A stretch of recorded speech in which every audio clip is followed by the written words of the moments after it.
এদিকে সীমানের ড্যাডকে দেখানো হয় উনি তো সীমান আর জিজিকে নিয়ে ইনভেস্টিগেশন করছিল। অন্যদিকে সীমানের হাতে আমরা একটি রিং দেখতে পাই। জিজি ওইখানে আসতে সীমান এটার ব্যাপারে জিজ্ঞেস করে। জিজি এবার ওইটা নিয়ে নেওয়ার অনেক ট্রাই করছিল। সীমান ওইটা না দিলে দুজন অনেকটা ক্লোজ হয়ে যায়। সীমান আবারও বলতে থাকে তোমার অনেক তাড়াহুড়ো তাই না। জিজি তখন আবারও রিংটি নেওয়ার ট্রাই করছিল, বাট সীমান তো হাত উঁচু করেছিল। জিজি এবার থেমে যায়। সীমান তখন বলে এই রিংটি তুমি এখনো রেখেছো, এতেই প্রুভ হয়ে যায় তুমিও আমায় লাভ করো, তুমিও আমায় মিস করেছো। জিজি বলে তুমি বেশি ভাবছো, আমি শুধু মানি নেই ভাবছিলাম। এটা বলেই চলে যেতে লাগলে সীমান তাকে আটকে রিংটি আবারও পরিয়ে দেয় আর এটা কখনোই খুলতে নিষেধ করে। জিজি এবার ইমোশনাল হয়ে তার ফ্যামিলি সিচুয়েশন বলতে শুরু করে। তবে সীমান তাকে আটকে বলে আমি সবকিছুই জানি। জিজি তখন বলে তাহলে কালকে আমি তোমাকে মমের সঙ্গে দেখা করাতে নিয়ে যাব।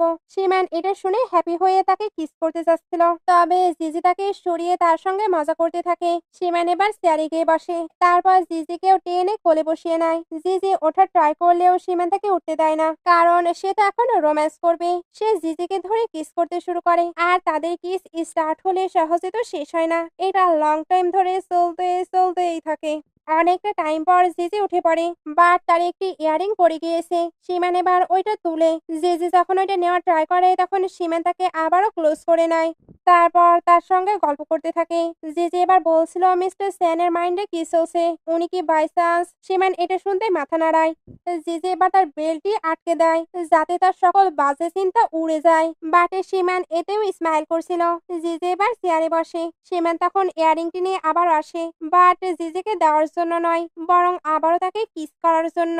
জিজি এমন আনএক্সপেক্টেড কিস পেয়ে তাকে মারতে শুরু করে, বাট সীমান ভালো হবার নয়, সে বারবার ওইটা করতেই থাকে আর সে জিজির হাতে মার খেতেও থাকে। আসলে জিজি যতই তাকে মারুক সেও এটা এনজয় করছিল।